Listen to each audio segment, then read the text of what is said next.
나아가 불이나 물속에 들어가고 칼산에 오르는 것 또는 하루 한 끼만 먹고 오래 앉아 눕지 않는 것 등을 말하려는 것은 아니니 이는 모두 외도의 유의법이다. 물이나 불 속에 들어가는 그런 고행을 했단 말이에요, 그 당시.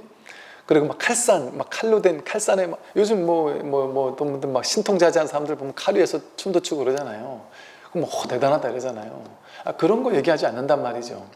또 하루 한 끼만 먹는 거, 이거 굳이 막 이걸 그 얘기하지 않는단 말이에요. 하루 한 끼만 먹고 오래 앉아서 눕지 않거나 장좌부를 한다. 난 눕지도 않고 그냥 땅에 등을 기대지 않고 딱 앉아가지고 철저하게 내가 몇 년 동안 참선만 한다.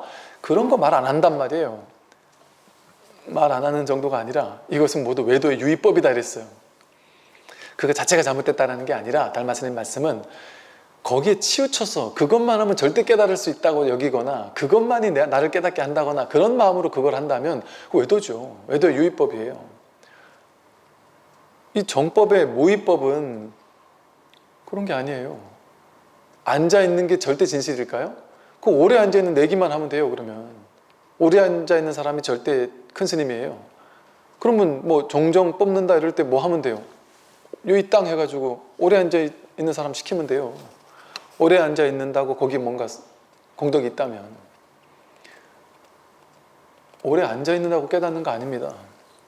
한 번도 앉아있지 않았던 사람이 문득 자기 마음을 확인해요. 요즘에 독각들이 많아지고 있죠. 뭐 서양의 깨달은 선지식이라는 사람들도 독각들이 많아요. 그 사람들 어떻게 깨어났어요? 참선 한 번도 안 했어요. 연불 독경 한 번도 안 했어요. 부처님의 불자도 몰라요. 뭐 했어요? 우리 같은 평범한 인생도 못 살았어요. 우울증과 강박장애와 깊은 어떤 절망감에 시달려서 5년 10년 쓰러져서 죽다 살아났는데 죽다가 죽을 것 같은 고통 속에서 확 포기해버렸는데 문득 깨어난 그런 사람들이 있어요. 참선에서 깨어났어요. 참선하고 상관없다니까요. 요즘 많은 사람들이 법문 듣다 깨어난다니까요. 제가 어떤 절에 우리 잘 아는 유명한 스님이신데 그 스님께서 당신은 벌써 5년 10년 전부터 불교는 언하대오다. 법문 듣고 깨닫는 거다. 수행하고 기도하는 방편이 필요 없는 것은 아니지만 그거 나름의 공부는 되지만 그것만이 절대라고 생각하면 안 된다. 법문 듣고 깨닫는 게 불교의 핵심이다. 근데 앞으로는 그런 시대가 열린다.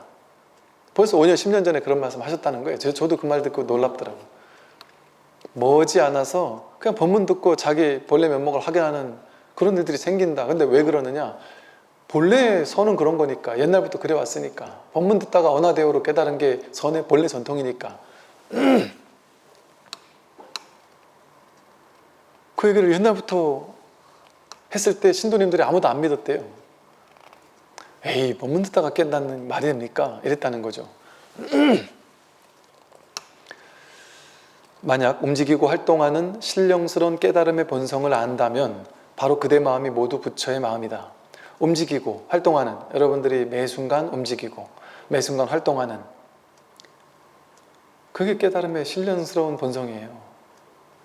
이걸 안다면 모두 그대 마음이 모두 부처의 마음이다. 우리 마음이 이 마음 가지고 지금 말하고 생각하고 행동하고 활동하고 움직이고 이러고 있거든요.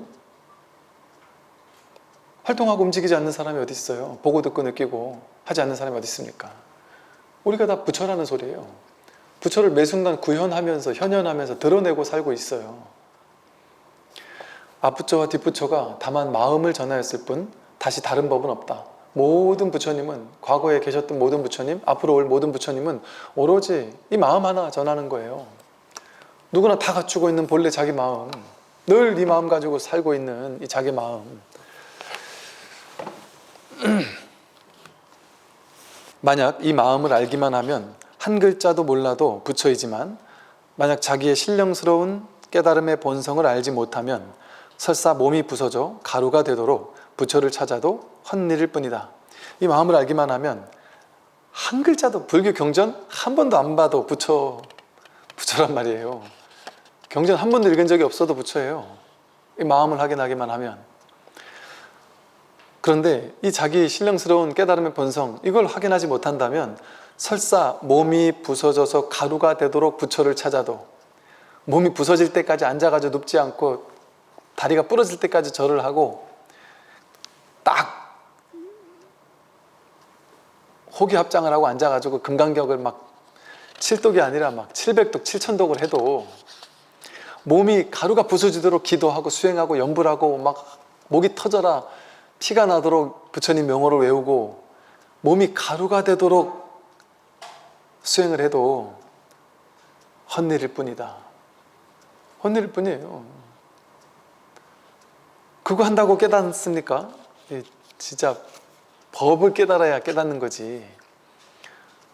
그런데 법을 깨닫는 일은 너무 쉽단 말이에요. 근데 이게 자기가 수행으로 깨닫겠다, 뭐 혼자서 어떻게 발버둥치다 깨닫겠다, 뭔 짓을 해도 못 깨달아요. 거의 희박합니다.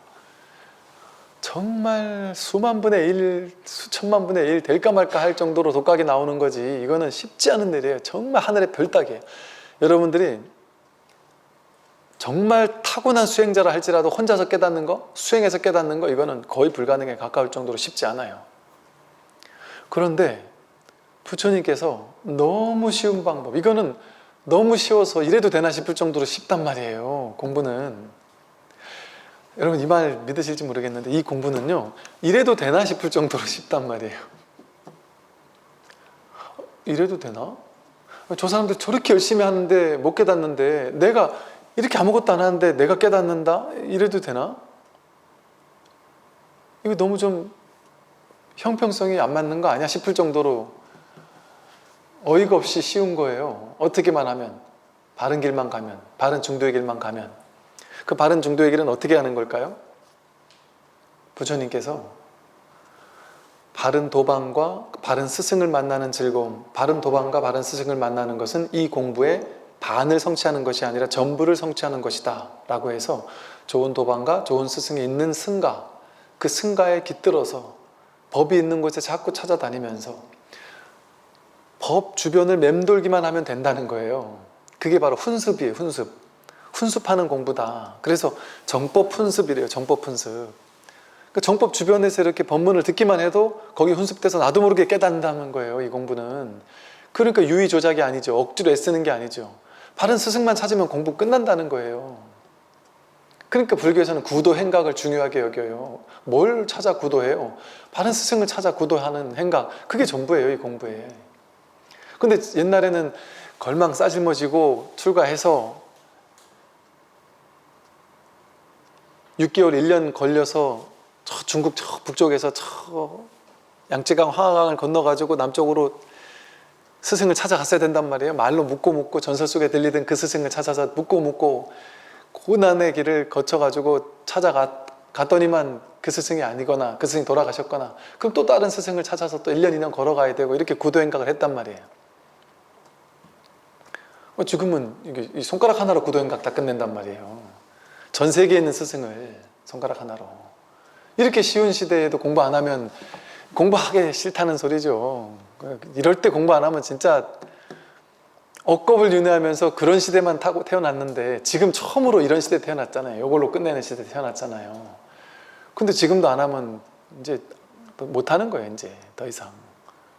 이 좋은 시대에 공부 안 하면 못하지 않겠어요? 그래서 이 공부는 부처님을 만나기만 하면 다 깨달았잖아요. 거의 다 깨달았잖아요. 부처님 제자들이 다 막 부처님 법문 듣고 뭐 몇십 명이 아라한가를 증득했다, 아나한가를 증득했다. 심지어는 뭐 500명이 동시에 아라한가를 증득했다 이런 얘기도 경전에서 읽은 적이 있으니까.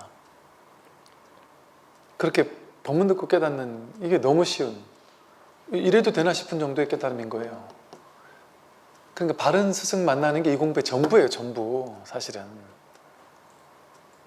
전부라고 할 수 있어요. 거기 버틸 수만 있으면, 거기서 오래오래 공부할 수만 있으면. 물론 어떤 이 자기가 탁 이 마음을 확 깨닫는 그 순간에 어떤 한번 전환, 탁 한번 돌이키는 회심, 이거는 어떤 자기가 열심히 노력만 한다고 되는 건 아니에요.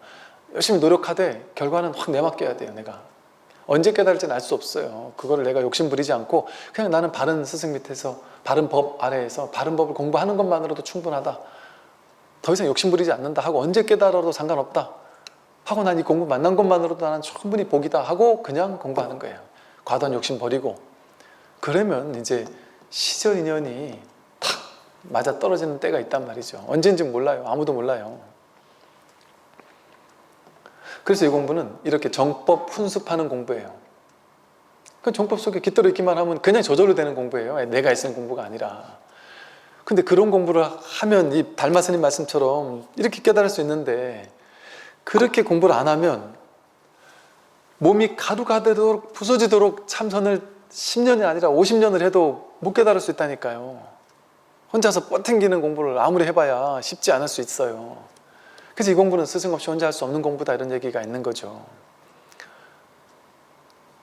그러니까 공부복이 있는 사람은 너무 쉽게 공부를 하는 거고 스승복이 없는 사람은 정말 죽도록 해도 안 되는 일이 지금 우리 눈앞에서 벌어지고 있잖아요. 현실에서 그런 일들이 얼마나 벌어지고 있습니까? 자기가 마음이 열려있지 않으면, 준비가 되어 있지 않으면, 시절 인연을 탁 어떤 맞아떨어질 만한 어떤 자기가 준비가 되어 있지 않으면 결코 자기가 가지고 있는 그 공부, 자기 공부 그 틀을 못 내려놔요. 내려놓을 수가 없어요. 스승을 만나도 저런 사람이 스승일 리 없어. 자기가 스승에 대한 상이 있거든요. 그러니까 그런 사람을 찾아가지 그런 평범하고 심심한 그런 사람은 도인이라고 보질 못해요. 그게 법에 대한 상이 자칫 잘못 가지고 있는 사람들이 그래요. 다 그래요. 그런 사람들 전 너무 많이 봐요. 어떤 신통자제함을 요구한다니까요. 그걸 보여주지 않으면 도인 아니라고 생각해요. 마음을 딱 접어버려요. 그런 사람은 구제가 안 돼요. 구제가 아무리 해도 구제가 안 돼요. 그런 사람들이 있다. 부처를 법신이라고도 하며 또한 불심이라고도 한다. 부처를 얘기하는 용어는 너무 많죠. 법신, 불심, 불성, 자성, 본래 면목, 주인공, 마음, 법 뭐라고 불러도 상관없어요. 이 마음은 마음이라고 불러도 되고요. 형상이 없어요. 인과도 없어요. 이 마음에는 인과가 없어요. 왜? 원인을 제공해서 그 결과 마음을 깨닫는 게 아니고 언제나 늘 오고 가는 게 아니니까 늘 거기 있는 마음인데 어떻게 여기에 인과가 있겠어요. 그래서 이 진실에는 인과가 없어요. 비인비과라고 하는 거예요. 그래서 근육도 없고 골격도 없다. 뭔가 형상이 있으려면 그 형상을 뒷받침하는 어떤 근육이나 골격이 있어야 되잖아요. 모양이 있어야 되잖아요. 이거는 근육도 없고 골격도 없고 모양도 없어요. 상이 아니기 때문에 진짜 실상은 실상무상이란 말이에요. 상이 없단 말이에요. 모양이 없어요. 그러니까 뭐라고 할 만한 뭐가 없단 말이죠. 마치 허공과 같아서 잡을 수도 없으니 물질과는 같지 않다. 마치 허공과 같다라고 표현할, 그나마도 허공과 같다라고 표현할 수밖에 없는 거죠. 그러니까 이거 잡을 수도 없어요. 허공을 잡을 수 없듯이 이 법을, 이걸 마음을 잡을 수가 없어요. 근데 잡지 않으려고 하면 그냥 다 이거라서 잡을 필요가 없어요. 어떤 특정한 물질과는 같지 않아요. 외도의 어떤 가르침과도 같지 않아요. 이 마음은 오직 열의 한 사람만이 알 수 있을 뿐 그 밖에 중생이나 미혹한 사람은 밝게 알 수 없다. 이 말은 우리들은 알 수 없어요. 부처님만 알 수 있어요. 이 소리가 아니라 내가 분별하는, 그러니까 부처가 분별하고 있는 부처를 중생이라고 이름 붙인 거예요. 여러분이 본래 부처예요. 그런데 내가 지금 분별하고 있는 중이에요. 그걸 보고 중생이라고 이름 붙인 거예요. 그런데 자기가 본래 부처인데 나는 지금 중생이라고 이름 붙이고 있는 거잖아요. 가짜로. 근데 내가 진짜 중생인 줄 알아요. 그러니까 내가 중생인 줄 아는데 머물러 있는 사람은 절대 부처를 깨달을 수 없다는 거예요. 아, 나는 중생인 줄 알았는데 내가 본래 부처가 맞구나. 자기가 부처인 줄 알아야 부처를 깨달을 수 있어요. 자기가 중생이라고 여기는 동안은 못 깨닫는 거예요. 그러니까 부처만 부처를 깨달을 수 있어요. 중생은 부처를 못 깨달아요. 여기 말처럼. 열애만이 부처를 깨달을 수 있어요. 근데 다행스러운 게 여러분이 열애거든요. 그러니까 여러분이 깨달을 수 있는 거예요. 근데 사람들은 저는 열애가 아니에요. 저는 중생이에요. 이러고 빡빡 우긴단 말이죠. 그러니까 중생이나 미혹한 사람은 밝게 알 수 없다. 자기가 중생이고 미혹하다고 여기니까 그런 사람은 밝게 알 수 없어요. 이 마음은 4대 색신을 떠나 따로 있지도 않으니 만약 이 마음이 없다면 움직일 수도 없다. 이 4대 색신, 몸, 지수화풍으로 이루어진 이 색신, 몸, 이게 법신인 것은 아니지만 이것을 떠나서 따로 법신이 있는 것은 아니에요. 이 마음이 없으면 이 몸을 이렇게 움직일 수가 없어요. 이 움직이는 이게 법이거든요. 이게 이 4대를 이렇게 움직이고 있는 이게 법이란 말이에요. 손 얘기하는 거 아니에요? 손을 제가 지금 이렇게 막 좌우로 흔드는 이거를 얘기를 하는 게 아니에요. 그렇게 말로 언어로 표현된 그 무엇을 얘기하는 게 아니에요. 모양을 얘기하는 게 아니에요. 지금 손으로 흔들고 있구나 하는 이 모양을 얘기하는 게 아니에요. 그거 아니라 마음을 얘기하는 거라니까. 마음. 여기 마음이 이렇게 살아있단 말이에요. 마음이 살아있어요. 이렇게 마음이 살아있어요. 이렇게 살아있어요. 매 순간 마음이 드러나 있고 이렇게 마음이 드러나 있고 마음이 살아있어요. 이 마음 하나 확인하면 된단 말이에요. 여기서 손을 확인하는 게 아니고 손이 꽁꽁 두드리는 걸 확인하는 게 아니라 여기서 이 손 아닌 거 이게 지금 살아있잖아요. 이 마음 한번 확인하면 된단 말이죠. 대수로운 게 아니에요. 그냥 이 마음 하나 확인하는 거예요. 그러니 이 마음이 없다면 이걸 지금 이렇게 움직일 수가 없거든요. 이 육신은 지각이 없어 마치 초목이나 기와 같고 이 몸은 정식이 없어 무엇으로 말미암아 정식이 없으니 무엇으로 말미암아 움직이겠느냐.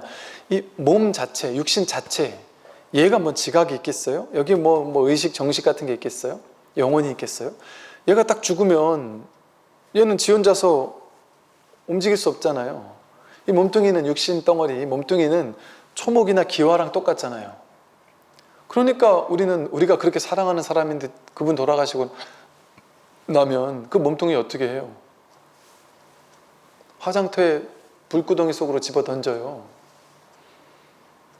왜? 초목이나 기와 같으니까 그 육신은. 그 육신을 그 사람이라고 동일시할 것 같으면 그 던질 수 있겠어요? 우리 부모님을? 내가 사랑하는 사람을 불구덩이에 집어넣을 수 있겠어요? 아무리 돌아가셨어도? 근데 우리는 알고 있는 거예요. 이분이 돌아가셨으면 이 몸이 이분이 아니구나를 알고 있는 거예요. 우리는. 그러니까 집어넣어도 상관없단 말이에요. 그러니까 이 육신이라는 거는 진짜 자기가 아닌 줄 아는 거예요. 우리가. 육신은 진짜 자기가 아니잖아요. 만약 자기 마음이 움직이거나 내지 말하고 활동하며 보고 듣고 느끼고 아는 것은 모두 이 마음이 움직여 작용하기 때문이다. 우리가 이 몸뚱이가 나가 아니잖아요. 그러니까 우린 죽고 나면 그렇게 사랑한 사람을 그냥 불구덩이 속으로 집어 던진다 그랬죠. 땅을 파고 묻고 그런다 그랬잖아요. 그죠? 그럼 우리가 은연중에 몸은 내가 아니지. 몸 말고 뭔가 이 몸을 움직이게 하는 어떤 영혼, 어떤 뭐 정신, 뭐 마음, 뭔가 실제가 따로 있나 보다 이렇게 생각한단 말이에요. 그게 진짜 자기지 이런단 말이에요. 이 말이 맞나요? 틀리나요? 이 반은 맞고 반은 틀려요. 이렇게 표현을 할 수도 있고 이렇게 표현해버리면 또 어떻게 또 오해하느냐 하면 이 몸을 움직이고 있는 이 시체를 움직이고 있는 어떤 주인공이 따로 있구나 이렇게 생각한단 말이에요. 따로 있진 않아요. 왜 따로 있지 않느냐? 그냥 이렇게 있으니까. 이 몸을 움직이고 있는 이 주인공이 여기 이렇게 딱 붙어 있단 말이에요. 색이 있는 그 자리에 색즉시공이란 말이에요. 공직시 색이고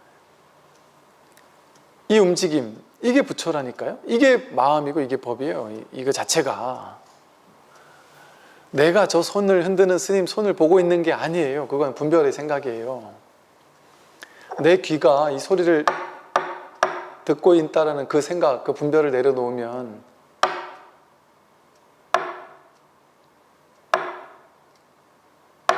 이게 부처예요. 이게 마음이고 이게 법이고 이거예요. 이거 이게 다예요. 이게 다예요. 이걸 써서 말하고 생각하고 행동하고 밥하고 빨래하고 길을 걷고 기도 크고 나이도 들고 움직이고 말하고 활동하고 보고 듣고 느끼고 안단 말이에요. 이걸 써서 움직이는 것은 마음의 움직임이니 움직임이 바로 이것의 작용이다. 모든 움직이는 건 이 마음이 움직이는 거예요. 마음을 가지고 우리가 움직여 쓰는 거예요. 움직임이 바로 이것의 작용이에요.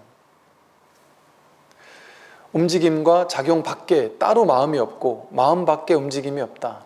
움직임과 작용하는 거 이거 밖에 따로 마음이 따로 있지 않아요. 그냥 여기 지금 움직이고 있는 이게 마음이지. 이 마음 밖에 움직임이 따로 없단 말이에요. 이게 그냥 움직임, 이게 마음이지. 만약 움직인다면 마음이 아니고 마음은 움직이지 않는다. 이 말은 또 무슨 말이냐면 이게 마음인데 이게 지금 움직이고 있잖아요. 근데 이 쓰고 있는 이 작용은 움직이고 있는데 이 마음은 움직이지 않고 있어요. 이게 지금 움직임 가운데 움직이고 있는데 이 마음은 움직이지 않아요. 마음은 생겨나지도 않고 사라지지도 않아요. 생겨나거나 사라지는 거는 모양이에요. 모양. 생멸법, 생겨나고 사라지는 것들, 인연 따라 생기고 사라지는 유의법들만 생기고 사라져요. 움직여요. 생로병사해요. 그런데 이 법은 움직이지 않아요. 오지도 않고 가지도 않아요. 불레불거, 열애여거. 움직이지 않아요. 움직이지 않으니까 항상 멈춰있다, 고요하다 이래서 선정이라 그래. 본래 선정. 우리 마음은 이렇게 움직이고 있는데 움직이지 않아요. 제가 옛날에 어느 날 이제 군에 있을 때 이제 신체 검사 같은 걸 하면 마라톤을 하거든요. 이렇게 마라톤까지는 아니고 한 3km 이렇게 오래 달리기를 해요. 근데 오래 달리기 하려면은 미리 연습을 해야 돼요. 그래서 그게 습관이 돼가지고 늘 마라톤을 했던 기억이 나요. 그럼 이제 일과 끝나면은 절 주변을 이렇게 막 뛰는 거예요. 근데 어느 날 문득 내가 지금 뛰고 있잖아요. 몸이 계속 뛰고 있단 말이에요. 뛰고 있는데 전혀 움직이지 않고 있는 거예요. 전혀 움직이지 않고 있는 이게 드러나더란 말이죠. 몸은 뛰고 있는데 이거 하나도 움직이지 않는, 이거 뛰지 않고 있어요. 움직이지 않고 있어요. 그 움직이는 가운데 움직이지 않는 게 있다니까요. 딱 버티고 있어요. 본래 선정이에요. 고요해서. 이 법은 움직이지 않아요. 움직이는 거는 모양이지, 모양. 모양이 움직이죠. 근데 지금 모양을 얘기하는 게 아니에요. 모양과 즉해 있는 움직이지 않는, 움직이는 가운데 움직이지 않는 그 자기의 본래 면목, 이걸 얘기하는 거란 말이죠. 만약에 움직인다면 그건 진짜 마음이 아니에요. 그 겉모습 드러난 유의 조작의 유의법이지. 그 마음은 움직이지 않아요. 본마음, 이건 움직이지 않아요. 움직이면 본래의 마음이 아니고 마음은 본래 움직임이 없다. 이 본래 마음, 이건 움직임이 없어요. 따라서 움직임은 마음을 여의지 않았고 마음은 움직임을 여의지 않았으나 마음은 여의는 것도 여의었다는 생각도 없으며 마음은 움직이는 것도 움직인다는 생각도 없다. 이런 말을 보면은 진짜 이 공부를 안 하는 사람들은 뭔 소리야? 이러고 넘어갈, 그럴 수밖에 없을 거예요. 이 움직인다라는 것은 마음을 여의지 않았어요. 움직이고 있는 모든 순간순간에 다 마음이에요. 마음을 여의 수가 없어요. 마음을 소외시킬 수가 없어요. 마음 매 순간 우리가 작용하고 움직이는 모든 순간의 마음이에요. 마음. 그 마음이 드러나 작용하고 있는 거예요. 한 번도 마음을 여의지 않았단 말이에요. 마음은 움직임을 또 여의지 않았단 말이에요.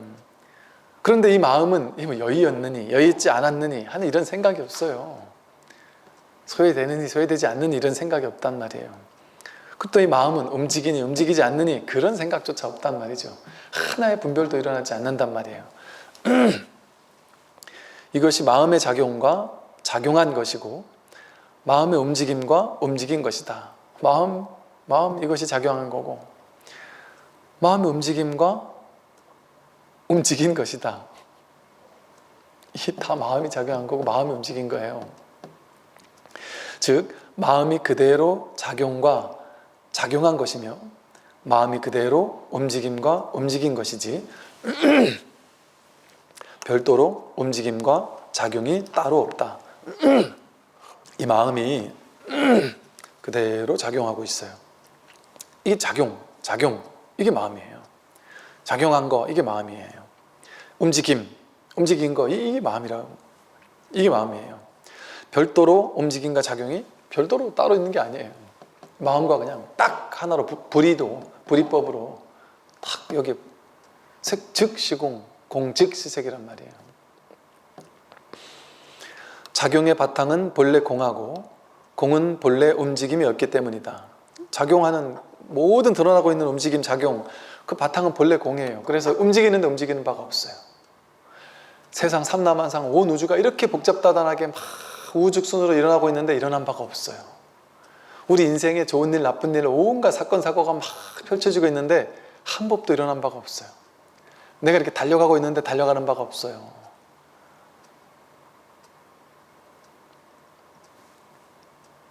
그 작용의 바탕이 본래 공이에요. 본래 움직임이 없습니다.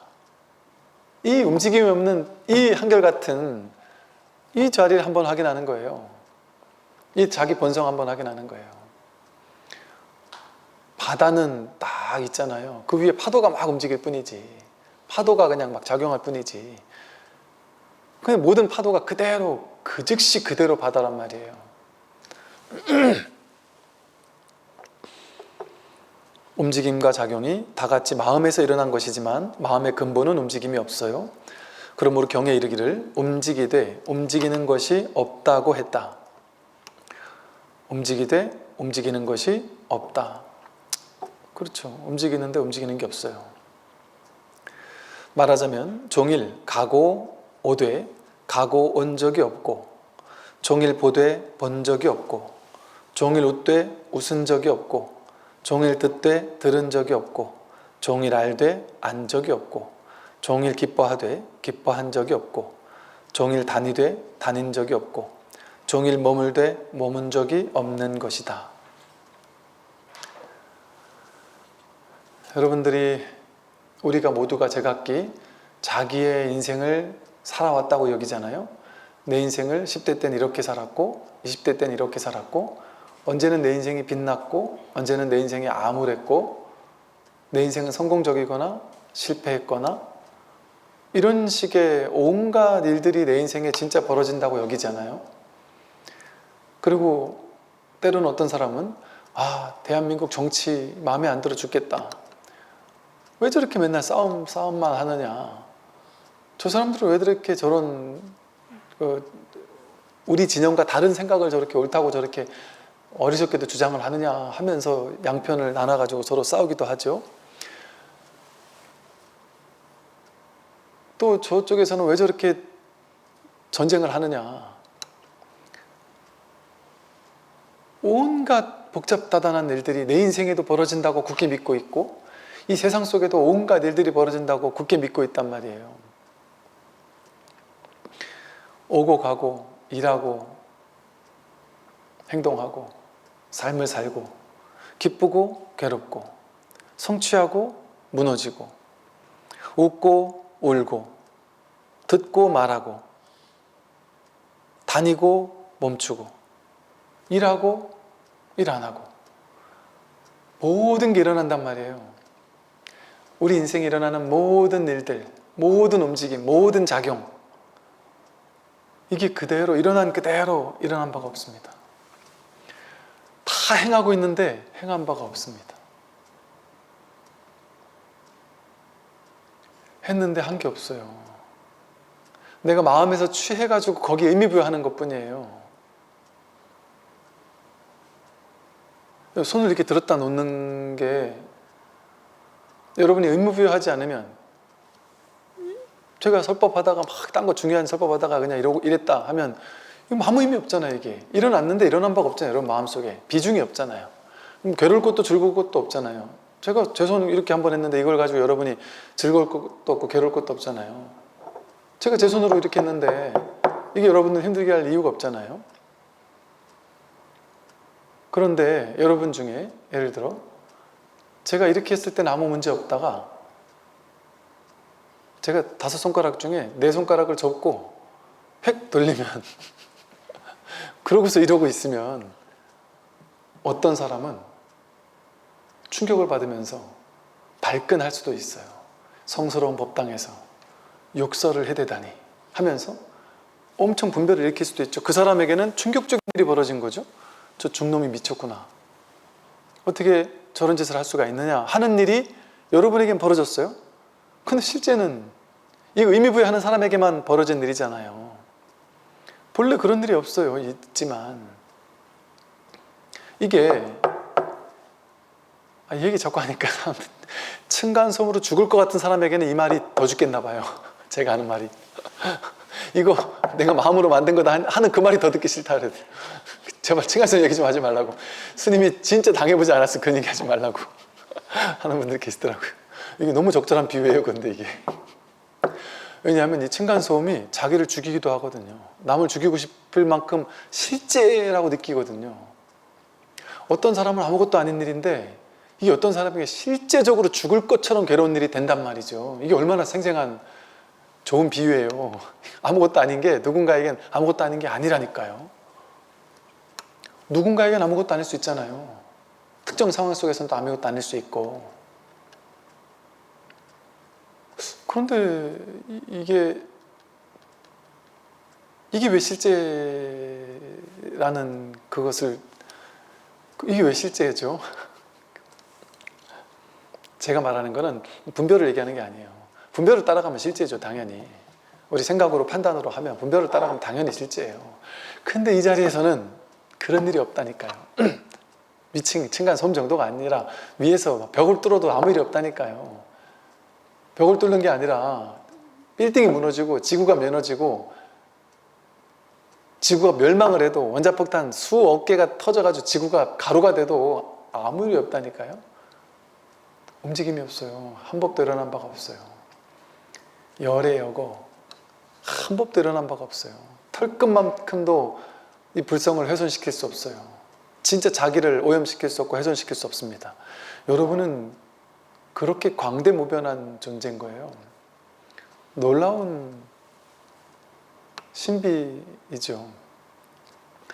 근데 나를 그 놀라운 그야말로 전 우주적인 이런 말도 웃기지만 이런 광대무변한 장엄한 존재가 자기 생각으로 나는 이거야 하는 생각 때문에 내가 늙고 병들고 죽어. 난 이 일을 잘해야 돼. 이 일 심각한 일이야. 이 일 못하면 나 회사에서 잘려. 이 일을 해서 난 인정받고 싶어. 이런 짜잘한 일들 현상에서야 중요하지만 그걸 하지 말라는 얘기가 아니라 그 근원에서는 아무 일이 없구나라는 거에 딱 뿌리 내린 채 현상세계 모든 일을 할 수 있어요. 그럼 그 사람은 한 법도 일어난 바가 없는데 모든 일을 다 해요. 집착 없이 모든 일을 다 한다는 얘기가 여기서 나오는 거예요. 머무는 법 없이 마음을 낸다. 집착하는 법 없이 마음을 낸다. 그래서 집착하는 법 없이 마음을 내라 하는 게 아니라 이 자리를 깨닫고 나면 저절로 집착은 없는데 열정은 넘쳐요. 삶은 다 살아요. 열심히 끊임없이 움직여요. 한 번도 움직인 바가 없는데 끊임없이 움직여요. 아니, 부처님은 푹 쉬신 분이라 그러잖아요. 할 일을 다해 마친 사람이란 말이에요. 무학, 깨달음의 견도수도 무학도 그러잖아요. 최고 단계의 깨달음을 무학도라 그래요. 무학도. 더 이상 공부할 게 없다. 할 게 없이 이제 공부를 완전 쉬어버린 사람이란 말이에요. 근데 부처님 제일 열심히 뛰어다녔단 말이에요. 중생구제하러. 그런데 하나도 움직인 적이 없어요. 부처님은 뛰어다닌 적이 없어요. 했는데 한 바가 없단 말이에요. 무한히 움직였는데 움직인 바가 없어요. 움직인 바 없는 이 자리에서 했으니까 전혀 움직인 바가 없는 거예요. 이게 바로 우리를 완전히 해탈시키는 자리예요. 다 해도 한 바가 없어요. 무너져도 무너진 바가 없어요. 성공해도 성공한 바가 없고, 성공하는 거는 반쪽짜리 기쁨인 거 아세요? 성공해서 기쁜 거는 이거 실패하면 무너질 거니까, 돈 벌어서 기쁜 거는 돈 없어지면 괴로울 거잖아요. 내가 건강해서 기쁜 거는 언젠간 건강이 무너질 거잖아요. 반쪽짜리 기쁨이에요. 그건 진짜 기쁨이 아니에요. 진짜 기쁨은 무너지든 성공하든 상관없이 늘 여유하구나라는 이 여유한 자리, 이 자리가 확보된 게 진짜 기쁨이에요. 이 자리가 확보되고 나면 성공해도 성공한 게 아니고 실패해도 실패한 게 아니에요. 움직여도 움직인 바가 아니에요. 그래서 늘 그 자리예요. 딱 여유, 한결같은 거예요. 여유한, 열의 여고, 오지도 가지도 않는 늘 한결같은 이 자리에 딱 서 있단 말이에요. 그러니까 인생에서의 수많은 희노애락은 오고 가지만 그 껍데기에서 희노애락이 오고 가는 거지, 딱 이 내가 확보한 이 법의 자리에서는 한치도 움직인 바가 없어요. 오고 가는 바가 없어요. 아무 일이 없어요. 모든 일을 다 하면서도 그 일이 없어요. 여기서 말하듯이 움직이되 움직임이 없고, 가고 오되 가고 오미 없고, 보되 본 적이 없고, 웃되 웃은 게 없고, 듣되 들은 게 없고, 알되 안 게 없고, 기쁘되 기쁜 게 없고, 다니되 다닌 게 없고, 머물되 머문 게 없다. 그러므로 경에서 이르기를 언어의 길이 끊어졌고 마음이 갈 곳이 사라졌다고 하였다. 언어도단 심행처멸. 말로는 이걸 어떻게 설명할 수가 없어요. 이게 어떻게 분별의 구조를 가지고 분별로서 이걸 이해하도록 시킨다? 이게 이해가 되겠어요? 이해가 됩니까, 여러분? 움직였잖아요. 행위했잖아요. 세상이 이렇게 복잡다단하게 움직이고 작용하고 있잖아요. 근데 하나도 움직이고 있지 않다는 게 말이 되냔 말이에요. 말로 이게 설명한다고 이 말이 이해가 되냔 말이에요. 이해로 알려고 하면은 이거는 안 되는 거예요. 마음으로, 생각으로 이걸 어떻게든 알아보겠다 알 수가 없어요. 그래서 언어도단, 언어가 딱 끊겨야 돼요. 언어를 가지고 이걸 설명할 수도 없고 이해할 수도 없어요. 언어로 이해하겠다는 그 생각을 딱 끊어버려야 돼요. 그래서 마음으로 어떻게 하면 내가 이해할 수 있지 않을까? 어떻게 하면 내가 좀 헤아릴 수 있지 않을까? 그걸 딱 끊어버려야 돼요. 마음이 갈 곳을 잃어야 돼요. 탁 멈춰야 돼요. 분별로 내가 할 수 있는 게 아니구나. 마음 분별심 가지고 언어 개념을 이용해서 내가 이해하거나 이런 걸 가지고 이 공부를 할 수 있는 게 아니구나 해서 언어 딱 도단이구나. 언어로는 안 되는구나. 그래서 심행처멸, 마음이 갈 곳을 딱 잃어버려야 돼요. 이러지도 저러지도 못해야 돼요. 꽉 막혀야 돼요. 내가 할 수 있는 게 사라져요. 언어로 이해할 수 있는 게 없으니까 언어가 중요하지 않아요. 그 조스님이 얘기하는 그 낙처가 뭔지 그게 궁금할 뿐이지 언어를 말 따라 이해하는 거는 관심 없단 말이에요. 언어 도단이니까. 그런데 드디어 마음이 갈 곳을 잃어요. 처음에는 마음으로 이렇게 하면 될까? 저렇게 하면 될까? 이 방법 쓰면 될까? 저 방법 쓰면 될까? 이렇게 해보면 좀 더 깨달을 수 있을까? 내가 이게 부족해서 그런가? 저래서 그런가? 하고 마음으로 자기 장단점 이걸 자꾸 파악하려고 했어요. 자기 문제점이 뭔가를 자꾸 파악하려고 애쓰고. 그러는 동안은 이거 유의조작으로 공부하는 거예요. 심행처멸, 마음이 갈 곳을 딱 잃어야 돼요. 이러지도 못하겠고 저러지도 못하겠다. 내가 이래서 그런가 하는 것도 자기 생각이잖아요. 이것 때문에 그런가 하는 것도 자기 생각이잖아요. 내가 될 수 있을까? 이것도 자기 생각이잖아요. 금생에 내가 깨달을 수 있을까? 그것도 자기 생각이잖아요. 안 될 것 같아. 자기 생각이잖아요. 될 것 같아, 안 될 것 같아, 이렇게 하면 되나 저렇게 하면 되나 이 생각을 하는 동안은 아직 아니란 말이에요. 그냥 그 모든 게 다 끊어져야 돼요. 마음이 갈 곳을 잃어야 돼요. 심행처멸, 마음이 갈 곳을 탁 잃어야 돼요. 이러지도 저러지도 못하는 거예요. 분별로는 도저히 할 일이 없어야 돼요. 그러니까 그냥 허탈한 거예요. 마음이 콱 막히고 알고 싶은데 눈물은 나지. 왜 너무 알고 싶으니까. 근데 할 수 있는 방법 아무것도 없으니까. 깝깝하고 답답해서 어떤 사람 막 눈물이 나더라고 그러고 진짜 막 죽을 것처럼 막 그냥 깝깝하다고도 그러고. 근데 뭐 반드시 그래야만 되는 건 아니에요. 또 그렇게 막 몰아붙여야만 되는 건 아니에요. 어떤 사람은 그렇게 막 깝깝해 죽을 것 같지는 않지만 그냥 이 자리를 알고 싶다라는 그냥 그거는 간절한데, 근데 스님 죄가 좀 이상해요.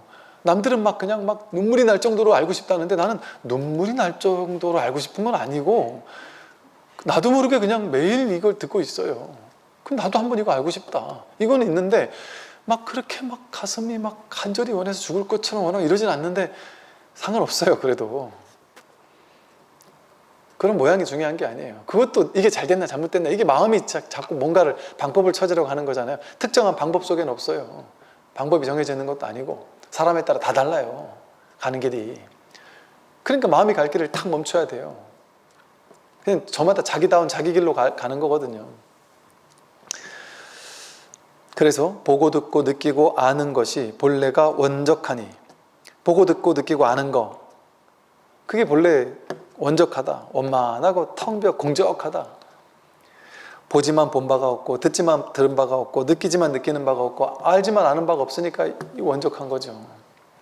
성내고 기뻐하고 아프고 가렵다 하는 것이 목각 인형과 무엇이 다르겠는가? 내가 화내는 일, 기뻐하는 일, 아픈 일, 가려운 일, 그 목각 인형이 힘들어하는 거랑 뭐가 다르냔 말이에요. 그런 일이 있지만 그런 일이 없으니까, 성내지만 성내는 바가 없고 기쁘지만 기쁜 일이 없고 아프지만 아픈 일이 없고 가렵지만 가려운 일이 없단 말이에요. 이로 인해 미루어 보면 아픔이나 가렵다는 것은 그 근본을 찾을 수가 없는 것이다. 우리가 괴롭다, 힘들다, 괴롭다, 아프다, 고통스럽다 하는 게 그 근본이 따로 없어요. 그 근본으로 딱 들어가면 그런 일이 없어요. 자기 분별 속에서 그런 일이 있는 거예요. 그러니까 이 자리를 딱 확인하고 나면 모든 일이 다 있는데 아무 일이 없어요. 괴로움이 있는데 괴로움이 없어요. 괴로움이 완전 없어지는 게 아니에요. 괴로움이 있는데 괴로움이 없어요. 그래서 한쪽 측면으로는 괴로움을 감당해요. 그런데 그런 바가 없는 거지. 이 공부 원만히 하고 많이 공부하신 분들, 그런 사람들은 전부 다 몸이 완벽하게 건강해져 가지고 완벽하게 건강을 유지하다가 탁 깔끔하게 앉아가지고 죽거나 서서 죽거나 참선하다 죽거나 그럴까요? 내가 몇 날 며칠에 죽겠다 하고 그러고 죽을까요? 그게 아름다운 죽음일까요? 꼭 그렇게 죽지 않아요. 뭐하러 그렇게 죽어요? 그럴 수도 있지만 그러지 않을 수도 있단 말이죠. 그렇게 정해진 바가 없단 말이에요. 이 자리를 탁 깨닫고 원만해서 공부가 확실하신 분들이 여전히 담배를 못 끊다가 폐암 걸려 죽을 수도 있어요. 인도의 어떤 성자가 폐암 걸려 죽었다면서요. 그 자연스러운 일이에요. 그 사람은 폐암 걸려 죽는 게 상관없는 거예요. 죽고 사는 게 본래 없다라는 거 아니까. 이 자리를 법에 대한 안목이 원만하신 분인데도 술 끊으려면 끊을 수도 있었을 것 같아요. 그런데 굳이 술을 끊어야 되나 해서 안 끊고 술 드시는 거사님들도 계세요. 이 공부 많이 하셨는데, 네, 술 드시는 거랑 그런. 그러니까 당신이 소규모로 이렇게 몇몇 사람하고 마음 공부를 가르쳐 준대요. 그거 가르치고 나서 끝나고 갔지만 술 잔뜩 드신다고. 어떤 사람들은 그거 한번 가보고 나서 야, 도인이라는 사람이 뭔 술을 먹나 이런다는 거죠. 그럴 수도 있어요, 당연히. 이 공부 원만하게 한 사람이 갑자기 말기암 판정을 받을 수도 있어요, 당연히. 교통사고나 죽을 수도 있어요. 그럴 수 있다니까요. 서양의 선지식들은 이 자리를 깨닫고 나서 이혼하는 사람도 있어요. 이혼을 죽어도 못하겠다 막 이러고 있다가 이혼해도 되겠구나 하고 자연스럽게 이혼을 하기도 해요. 그 더 웃긴 거는 그 혼자 살던 사람들이 혹은 또 이혼한 사람들이 이걸 깨닫고 나서 새롭게 또 연애를 하기도 해요. 재혼을 하기도 해요. 그래서 바이런 케이티가 그 금강경 해설서를 썼는데 그걸 읽다 보니까 그게 자기가 재혼한 사람, 남편하고 이혼하고 깨닫고 나서 이제 재혼을 한 것 같아요. 그러니까 재혼한 사람이 자기 아내가 말 한마디 하는 게 이게 범상치가 않은 거예요. 그리고 금강경, 노자 도덕경, 무슨 경전이든 갖다가 읽어주기만 하면 그걸 술술술술 해설하는 거예요. 당신 불교 공부했어? 그러니까, 아니, 나 그런 거 안 해봤어. 어떻게 이렇게 알아? 그러니까 지금 들어보니까 완전 진리를 설하고 있네. 그러니까 그냥 술술 나오는 거죠. 그러니까 그걸 남편이 받아 적어가지고 그 책으로 내고 이런 일들도 있어요. 그러니까 깨달음이라는 어떤 실체가 없다니까요. 깨달음이 이렇게 될 거야 저렇게 될 거야 하는 특정한 모양에 정해져 있는 게 없습니다. 그러니까 여러분도 깨달을 수 있는 거죠, 당연히. 깨달은 운전기사, 깨달은 청소부, 깨달은 주부, 깨달은 공무원, 깨달은 군인, 깨달은 정치인 다 있을 수 있단 말이에요. 깨달은 노가다판의 노동자 다 있을 수 있어요. 모양이 특정하게 정해져 있지 않아서 그래요. 왜? 그 움직임은 움직임은 중요치 않아. 이 법의 자리에서는 항상 고요한 이 자리에서는 현상 세계가 이 일 저 일 하는 거고 이 모양 저 모양 가지는 거고 그 모든 일은 전부 다 부처의 일이지 부처의 작용이지 거룩한 일, 저급한 일이 따로 없어요. 성스러운 행동, 저급한 행동이 따로 없어요.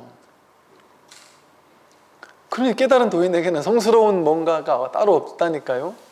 깨달은 도인은 오로지 이슬만 먹으면서 산속에서 풀만 먹으면서 고요하게 이렇게 과식도 안 하고 화도 안 내고 도시에 오면은 모든 걸 신기하면서 이럴 거라는 편견이 있다니까요. 우리들에게는. 여러분 좀 아시겠지만 진짜 우리나라엔 그런 스님들에 대한 편견이 있어요. 제가 현대인이거든요. 저도 스마트폰 다 할 줄 알고 뭐 빠삭하게 다 알아요. 어지간한 사람들만큼. 모르겠어요. 제가 다 알아요. 그런데 승복을 입고서 뭘 하러 이렇게 가잖아요. 하다못해 뭐 핸드폰을 바꾸려고 이렇게 가잖아요. 그러면 이제 아예 딱 이제 모를 거야 라는 걸 이렇게 깔고 이렇게 하나 설명을 해줘요. 저 다 알아요. 이러면 아세요? 알아요. 이러면 그렇구나 이러고 뭐 뭘 해도 어디 가서 뭘 해도 모를 거야 라는 걸 하다못해 어디서는 보면 이렇게 가면 모를 거야 하면서 이게 스님이니까 더 잘해주는 데도 있고 또 이게 제가 훤히 이렇게 보고 있는데 모를 거야 하고 이렇게 사기를 치는 것도 있어요. 그럼 때로는 너무 과하다 싶으면 이거는 이렇게 좀 해주세요 하면은 깜짝 놀라서 알겠습니다 이런 경우도 있고 뭐 그냥 애교다 싶은 건 그냥 넘어가기도 하고 스님들이 다 그렇지 않다니까요. 요즘 스님들 전부 다 알아요. 그게 편견이에요. 스님들은 이럴 거야. 또 깨달은 도인들은 이럴 거야. 현대인이 깨달으면 현대인이에요. 도시 사람이 깨달으면 도시인이고. 제가 원강사 서울 용산에 있을 때 맨날 수도승이라고 그러는데 수도승이 딴 게 수도승이 아니라 수도에 살면 수도에 사는 수도승이에요. 그냥. 그러니까 어떤 특정한 조건 그런 게 정해져 있지 않아요. 그러니까 누구나 가능한 거라서 그래. 누구나 가능해요. 노숙자도 깨달을 수 있다니까요. 누구나 가능해요. 이거는 여기까지 하겠고요. 이걸로써 이제 달마 혁명론 이 짧은 말씀이지만 달마 스님의 아주 깊은 안목이 담겨 있는 그 헬맹론을 가지고 그동안 오랫동안 이렇게 공부를 함께 해주셔서 감사드리고 이제 다음 주죠? 다음 주가 7월이죠? 다음 주부터는 이제 얘기했던 것처럼 이제 지공화상의 불이송, 불이법에 대한 안목을 아주 밝게 드러낸 이 조사선의 아주 중요한 책인데도 그렇게까지 많이 알려져 있지는 않은 것 같아요. 다른 것들에 비해서. 그래서 이 불이송에 대해서 14과송이라고 불리는 우리 직지심체요절하는 직지에 들어있는 것에 대해서 한번 한 6개월쯤 해가지고 한번 공부를 해보도록 그렇게 하겠습니다. 네, 수고를 많으셨습니다. 안녕히 가십시오.